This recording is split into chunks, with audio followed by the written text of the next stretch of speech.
हमारे चैनल पर आपका स्वागत है।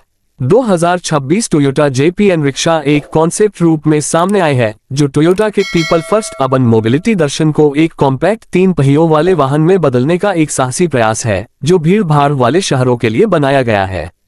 विचारशील और घरेलू पैमाने पर डिजाइन की गई यह रिक्शा टोयोटा की JPN टैक्सी के एक्सेसिबिलिटी फर्स्ट डिजाइन और माइक्रो मोबिलिटी सोच को जोड़ती है। इसका उद्देश्य है एक लो एमिशन लास्ट माइल व्हीकल तैयार करना, जो शॉर्ट ट्रिप्स, शटल सर्विसेज और सिटी फ्लीट्स के लिए आदर्श साबित हो। टोयोटा की ग्लोबल रिसर्च और JPN टैक्सी प्रोग्राम ये दर्शाते हैं कि कंपनी छोटे, स्मार्ट शहरी वाहनों की दिशा में सक्रिय रूप से काम कर रही है और JPN रिक्शा उसी सोच का स्वाभाविक विस्तार है। इस वाहन के अंदर एक इलेक्ट्रिक ड्राइव यूनिट दी गई है, जिसमें एक कॉम्पैक्ट सिंक्रोनस मोटर और फ्लैट बैटरी पैक शामिल है, जिसे फर्श के नीचे लगाया गया है ताकि सेंटर ऑफ ग्रेविटी कम रहे और केबिन अधिक विशाल हो। शुरुआती रिपोर्ट्स के अनुसार इसमें एक single motor rear drive system है, जो एक स्पीड रिडक्शन गियरबॉक्स के साथ आता है। ये शहर के ट्रैफिक में स्मूथ और टॉर्क से भरपूर ड्राइव देता है। उपलब्ध आंकड़ों के अनुसार इसकी रेंज 80 से 150 किलोमीटर तक हो सकती है, जो बैटरी क्षमता और लोड पर निर्भर करती है। साथ ही इसमें फास्ट चार्जिंग की सुविधा भी होगी, जो केवल 1 घंटे में 80% तक चार्ज कर सकती है।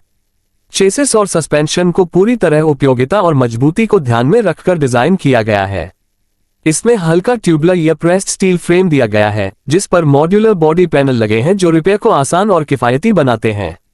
इसमें इंडिपेंडेंट फ्रंट सस्पेंशन और सिंगल साइडेड रियर सेटअप दिया गया है, जो कम गति पर आराम और स्थिरता प्रदान करता है।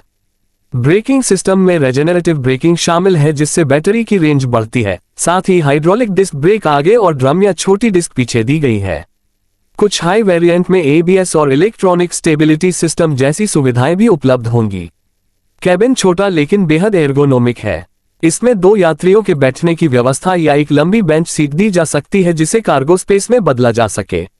अंदर डिजिटल इंस्ट्रूमेंट क्लस्टर, टेलीमेटिक्स और स्मार्टफोन कनेक्टिविटी दी गई है, जिससे नेविगेशन और राइड हेलिंग इंटीग्रेशन संभव होता है। इसके कुछ वैकल्पिक फीचर्स में solar roof panel, short trips के लिए इको वेंटिलेशन और एनर्जी एफिशिएंट HVAC सिस्टम शामिल हैं।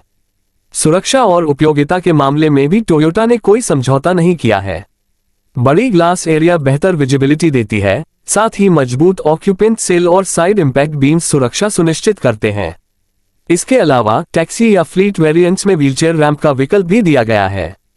ये सब टोयोटा की यूनिवर्सल डिजाइन फिलॉसफी को दर्शाता है, जो हर व्यक्ति के लिए यात्रा को आसान और सुरक्षित बनाना चाहता है। अब आती है ताज़ा जानकारी। नवंबर 2025 तक टोयोटा की आधिकारिक वेबसाइट या प्रेस रिलीज में 2026 टोयोटा JPN रिक्शा का प्रोडक्शन मॉडल सूचीबद्ध नहीं है। जो भी रेंज, चार्जिंग या डिजाइन डिटेल्स सामने आए हैं, वे अभी केवल कॉन्सेप्ट मॉडल्स और इंडस्ट्री रिपोर्ट्स पर आधारित हैं। फिर भी टोयोटा अपने माइक्रो मोबिलिटी प्रोजेक्ट्स पर तेजी से काम कर रही है, इसलिए ये रिक्शा जल्द ही किसी पायलट प्रोजेक्ट या सीमित उत्पादन के रूप में लॉन्च हो सकती है।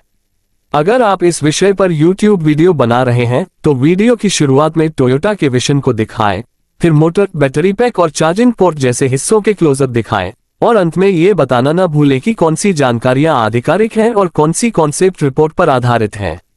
इस तरह आपकी जानकारी भरोसेमंद लगेगी और दर्शकों का विश्वास बढ़ेगा। देखने के लिए धन्यवाद।